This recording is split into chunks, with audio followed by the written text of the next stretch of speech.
జంతువులకి సహజ సిద్ధమైనటువంటి లక్షణం ఉంటుంది. ఏ జంతువుకి ఆ జంతువుకి. పులికి వేటాడడం సహజ సిద్ధమైన లక్షణం. అయితే ఈ సహజ సిద్ధమైన లక్షణం ఎప్పుడు వస్తుందంటే తల్లిదండ్రుల సంరక్షణలో ఉంటే. పులులకి పుట్టినప్పుడు ఆ తల్లి సంరక్షణలో ఉన్నప్పుడు అది నేర్పుతుంది వేటాడటం ఎట్లా ఇదంతా కూడా.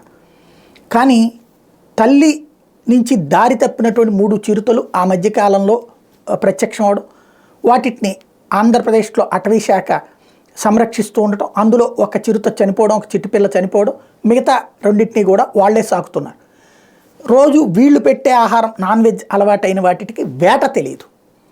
ఇప్పుడు ఆ వేటని నేర్పే ప్రక్రియ అంటే తాతకి దగ్గులు నేర్పడం లాంటిది. తప్పదు. ఎందుకంటే అసలు వేట తెలియంది వెళ్ళి సాధు జంతువులైనటువంటి వాటిని వేటాడటం ఎట్లా సాధ్యమవుతుంది? దుప్పులు లాంటి వాటికి కొమ్ములు ఉంటాయి, అవి ఎదురు తిరుగుతాయి. చావు బతుకుల మధ్యన ఎప్పుడైనా ఎదురు తిరగడం ఉంటుంది.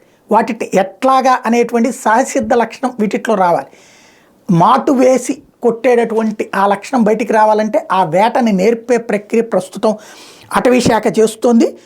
తెలుగు రాష్ట్రాలను తొలిసారిగా పులి పిల్లల సంరక్షణ కేంద్రాన్ని ప్రయోగాత్మకంగా కొర్రప్రోలు రేంజ్ పరిధిలోని పెద్దపెంటలో ఏర్పాటు చేశారు. తిరుపతి జూలో పెరుగుతున్న పెద్ద పులులు సహజసిద్ధంగా వాటి ఆహారాన్ని అవి వేటాడగలిగేలా చేయడంతో పాటు అనాథలైన తీవ్ర గాయాల పాలైన పెద్ద పులుల్ని ఇక్కడ నర్సరీ ఎన్క్లోజర్లో పెట్టి సంరక్షిస్తారు. పులుల సంరక్షణకి అక్కడ వాతావరణం అనుకూలంగా ఉండటంతో 15 హెక్టార్ల ప్రత్యేకమైన ఎన్క్లోజర్లను అధికారులు సిద్ధం చేస్తున్నారు. ఇక్కడ పులులను సంరక్షించేందుకు ఎల్లవేళ వెటర్నరీ వైద్యులు ఎన్క్లోజర్ల దగ్గర అందుబాటులో ఉండేలా చర్యలు తీసుకుంటున్నారు. ప్రస్తుతం తిరుపతి జూ పార్కులో ఉన్న పులి పిల్లలు వేటాడే సహజసిద్ధ గుణాన్ని మర్చిపోయి జూ అధికారులు అందజేసే ఆహారంతో జీవిస్తున్నాయి. వాటిని జూ పార్క్ నుంచి తరలించి నేరుగా అభయారణ్యంలో వదిలిపెడితే అవి ప్రమాదాల బారిన పడే ప్రమాదం ఉందని భావిస్తున్న అధికారులు వాటిని ఎన్క్లోజర్లో ఉంచుతారు. స్వతహాగా కొన్ని వన్యప్రాణులు వేటాడి ఆహారాన్ని అవి సేకరించుకోగలిగేలా చూస్తారు. పులిపిల్లల వేట నేర్చుకోవడం కోసం కాకినాడలోని నాగార్జున ఫెర్టిలైజర్ జూ పార్క్ నుంచి ప్రత్యేకంగా 37 చారల దుప్పుల్ని నల్లమలకి తరలించి వాటి ఎన్క్లోజర్లో సంరక్షిస్తున్నారు. కొద్ది రోజుల అనంతరం వీటిని పులుల కోసం ఏర్పాటు చేసిన ఎన్క్లోజర్లో వదలడం ద్వారా పులులకి వేటాడడాన్ని అలవాటు చేస్తారు.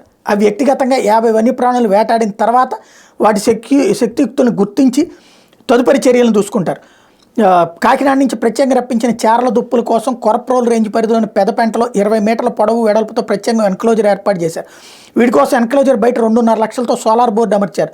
దానిలోంచి ఎన్క్లోజర్లకు ప్రత్యేకంగా పైప్ లైన్ ఏర్పాటు చేసి నీటిని విడుదల చేస్తున్నారు.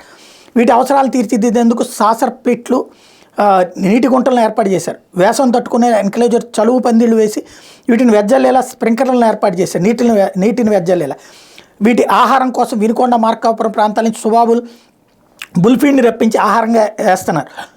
చారల దుప్పులు సంతానోత్పత్తి చేసేలా పెద్ద డోర్నాల రేంజ్ పరిధిలో తుమ్మల బయలు దగ్గర ఒక ఎన్క్లోజర్, నెక్కంటి రేంజ్ పరిధిలో మరో 2 ఎన్క్లోజర్లను కూడా సిద్ధం చేస్తున్నారు. ఓవరాల్గా చంపి తినమని, బ్రతికున్న వాటిని చంపి తినేలా పులులకి ట్రైనింగ్ ఇస్తున్నారు. ఇట్లాంటి చోట్ల జీవకారుణ్యం పనికిరాదు, అక్కడ వేటే కీలకం.